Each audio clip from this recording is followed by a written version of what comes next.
जय गुरुदेव। परम पुरुष गुरुदेव जी, जय गुरुदेव नाम। अलख अगम की पार में स्वामी तुम्हें प्रणाम। कोटि कोटि करूं वंदना, अरब खरब प्रणाम। चरण कमल बिसरू नहीं, जय गुरुदेव नाम।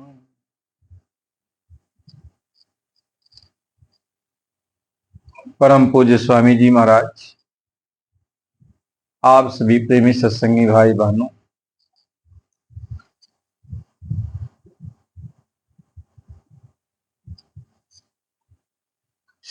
गुरु महाराज जी के चरणों में कोट कोट प्रणाम। आज का ये सत्संग है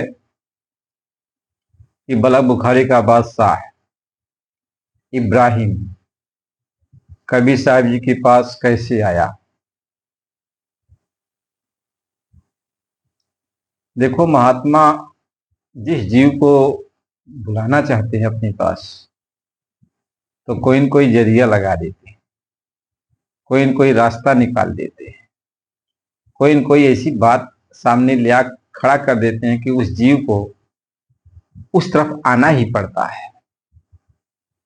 ऐसे ही कबीर साहब जी बलक बुखारी बादशाह के महल में उसके छत पर टहल रहे थे।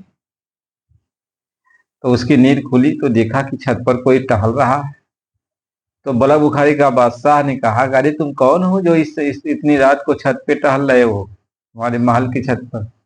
कहा कि मैं एक मुसाफिर हूँ। मुसाफिर? कहा तो यहाँ क्या कर रहे हो?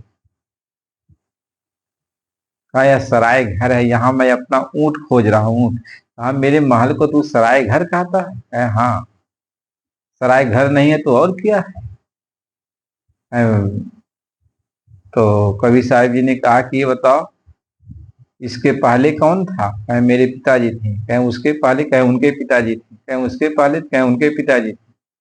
तो कवि साहब जी ने कहा, अरे मूर्ख, ये सराय घर नहीं है तो और क्या है। तुम्हारे परबाजा छोड़ के चले गए, फिर उसके बाद तुम्हारे दादा छोड़ के चले गए, फिर तुम भी छोड़ के चले जाओगे, तो ये सराय घर नहीं है तो और क्या है।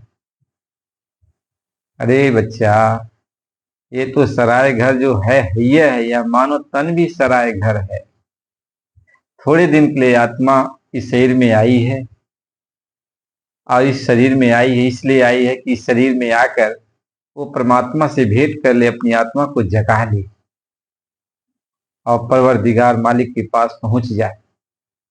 इसलिए तो मानव तन तुमको दिया गया। सबको इसलिए मानव तन दिया जाता है, और तुम इसको पाकर गुमान कर रहे हो।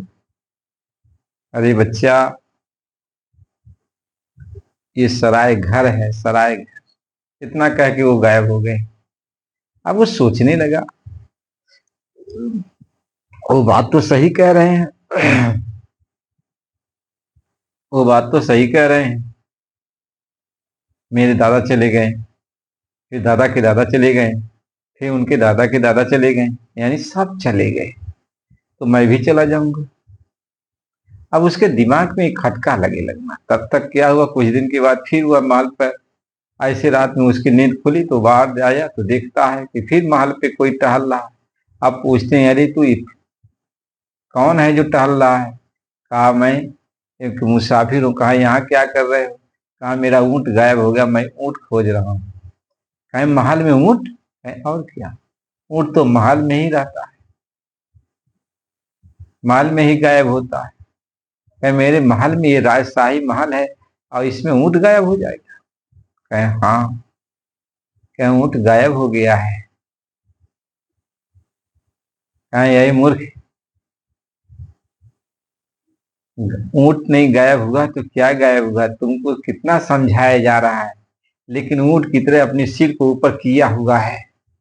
तुम्हें घमंड है अपना राजपाट का, अभिमान है अपने शरीर का, अभिमान है अपने बल का। तो ऊँट नहीं है तो और क्या है, और क्या है। तुम्हें ये मानव तन मिला, जिस्मानी शरीर ये मिला, परवरदिगार उस मालिक को, खुदा को याद करने के लिए मिला था, अपनी रूह को निकालने के लिए कि इसमें से निकालें और परवरदिगार के पास, मालिक के पास, खुदा के पास पहुंचा दे, अल्लाह रब के पास। तूने किया ये चीज। फिर जो है गायब हो गए। फिर उसको ये चोट लगी, फिर चोट लगी, फिर लेकिन जब वह उसको इत्मीनान से सोचता था तो उसका दिमाग खटकने लगता था, तो बात तो सही कहा। ऐसे कुछ दिन के बाद फिर एक दिन एक घटना घट गई कि वह सुबह का समय था और यह अपने राजमहल में, जहां मतलब मंत्रियों की बैठक होती है, उस सिंहासन पर अपने बैठने के लिए जा रहा था। तब तक ये देखा कि वो महात्मा जो रात में मिला था, वही महात्मा यहाँ पर बैठा हुआ, कुर्सी पर मेरे बैठा हुआ। तो बलक बुखारी का बादशाह ने कहा, अरे ये क्या कर रहा है, यहाँ क्यों बैठा हुआ? तो कवि साहब जी ने कहा कि अरे थोड़ा बहुत दूर से चल के आया हूँ, तो थोड़ा सोचा आराम कर लूं। कहा आराम करने के लिए मेरा जो है यह सिंहासन ही है, तुमको ये पता नहीं किसका सिंहासन है? बड़ा बुखारी बादशाह का सिंहासन है। एक ही बादशाह हमारे लिए, तो वह एक ही बादशाह, दूसरा कौन सा बादशाह पैदा हो गया? कवि साहब जी ने कहा दूसरा कौन बादशाह पैदा हो गया? बादशाह तो वह एक ही है, वह खुदा और रब है, वह तो एक ही बादशाह है, दूसरा कहां से पैदा हो गया? इसके बाद जो है वह तमतमाया, नौकरों को बुलाया, सिपाही को बुलाया, कहा इसको 25 कोड़े मारो। अब कवि साहब जी को 25 कोड़े मारा गया। जब कपी कोड़े मारा गया, जितना कोड़ा मारा जा रहा है, कवि साहब हंस रहे हैं।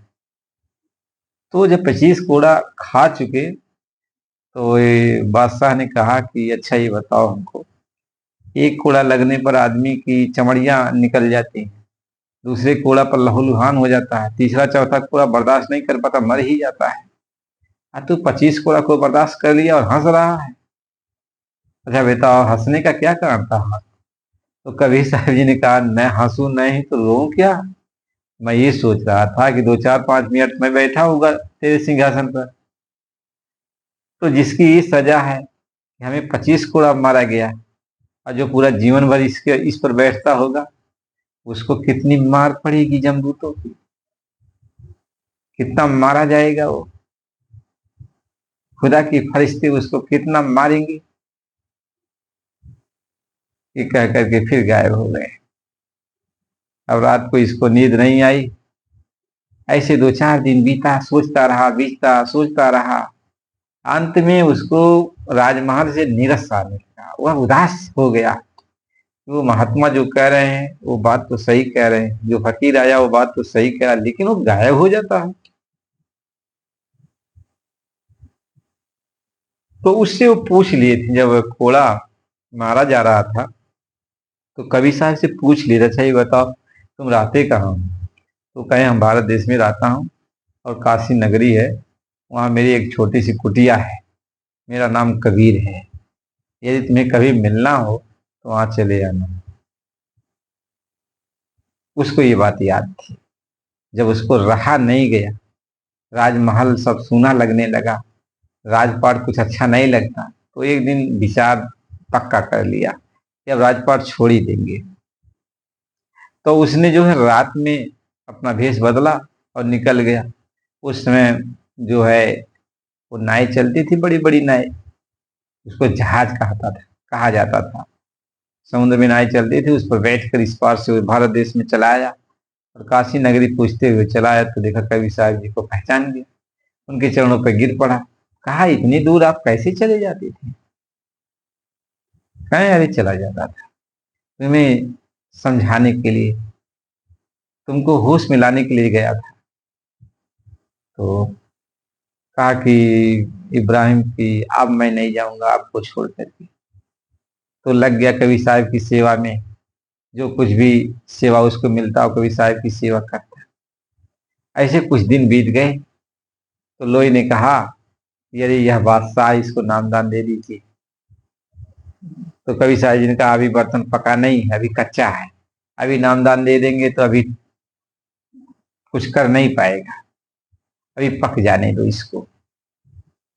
तो लोई कही कि नहीं, ये तो बड़ा दीन दीन भाव लगता है बहुत। तो अच्छा, परीक्षा करके देख लेना, कल जब स्नान करके ये जो है पूजा करने के लिए जाए तो इसके ऊपर पूरा कचरा डाल देना।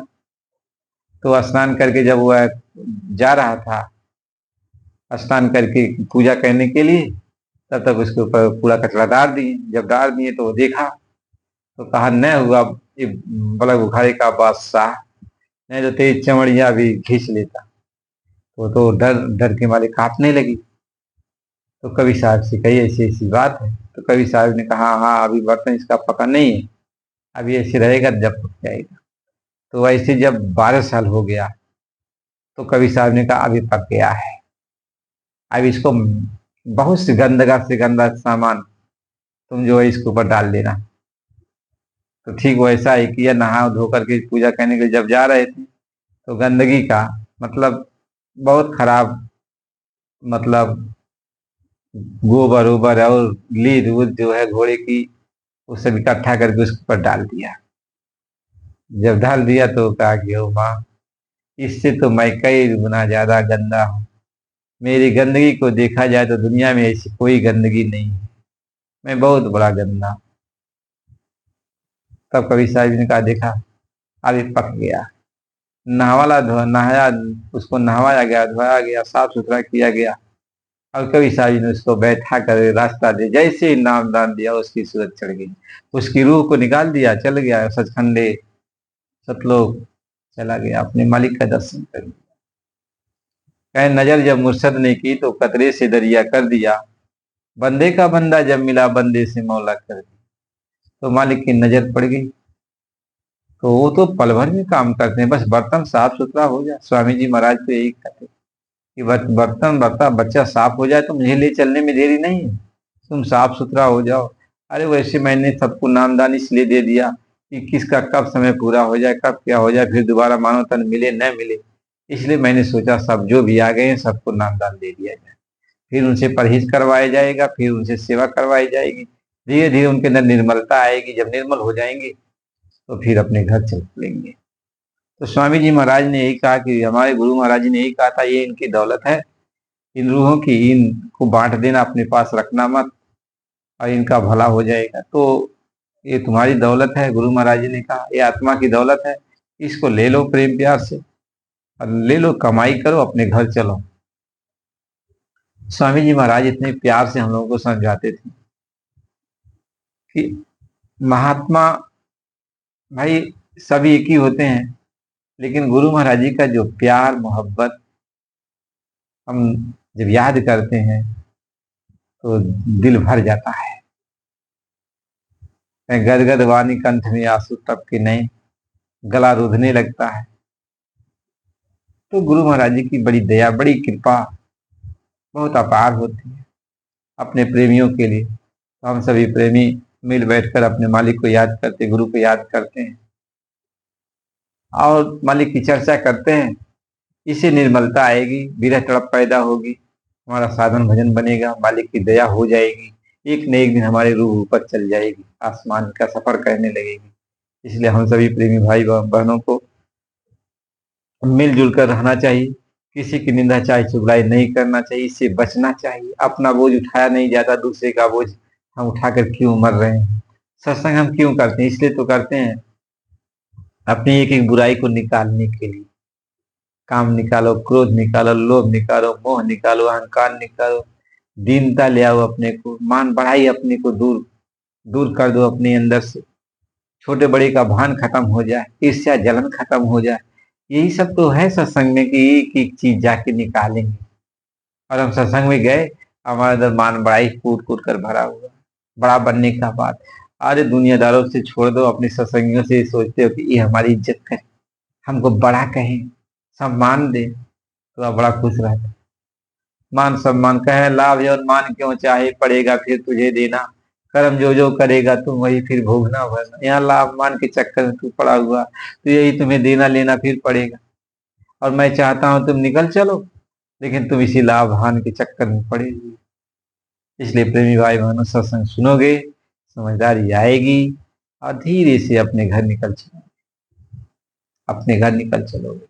यहाँ लड़ाई झगड़ा करने की क्या जरूरत है? एक दूसरे की निंदा जायज चुगलाई करने की क्या जरूरत है? उनका बोझ अपने ऊपर लेने की क्या जरूरत है? इसलिए नए प्रेमी हो, चैनल को लाइक सब्सक्राइब कर दो, और हमारे पुराने भाई प्रेमी और नए भाई प्रेमी सभी मिलजुल करके रहो और सत्संग को बराबर सुना करो। जय गुरु। फिर अगला सत्संग अगली वीडियो में मिलेगा।